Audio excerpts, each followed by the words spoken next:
There is a lot of confusion when it comes to Captain Marvel. Certainly even coming from the advertising, we don't know what type of movie it is. Like, it's not an origin story, as you will, but it's an origin story. It's not what you expect, but it might be. She's not that, but she might be this. So let's talk about what she thinks she is. So Captain Marvel, obviously we already know, going to be the most powerful character in the MCU. You can't take that away. Certainly they want to make a big impression. We know in Endgame she's going to show up, she's going to be important. The Skrull-KREE war in Captain Marvel is going to play out. But as it turns out, as we recently found out, as we get into the movie and start exploring the character's, current setting, and then the history, she actually thinks she's KREE, like full-on KREE. She doesn't understand anything.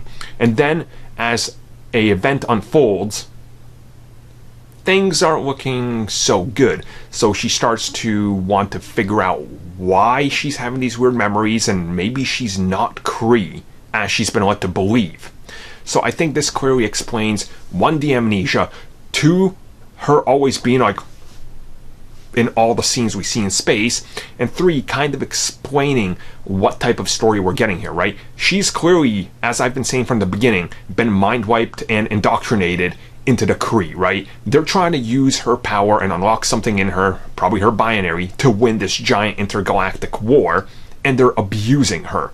Once things get rattled and shaken up, we're gonna get the history of her, and she's gonna come to realize it along with us to what things happened to her to lead her to be how she is now. And this is a smart way to take it, while at the same time exploring the character and this KREE Empire, who are the good guys, quote unquote. But we know by the time they get to Guardians 1, they don't really care if they commit genocide. So there's a lot here to unpack and follow a lot of characters and kind of their downfall into who they become, like Ronan and Korath, while following Captain Marvel from a mindless drone soldier into the universe's most powerful weapon. And I think there's something special that they're going to do there. I just hope they can pull it off. Now, you guys, let me know your thoughts on this. How do you feel about this? Are you okay with it? Do you think it's going to work good for this movie as this type of origin story? Or are you still part of a club that just doesn't care and you're just here to tell me you don't care?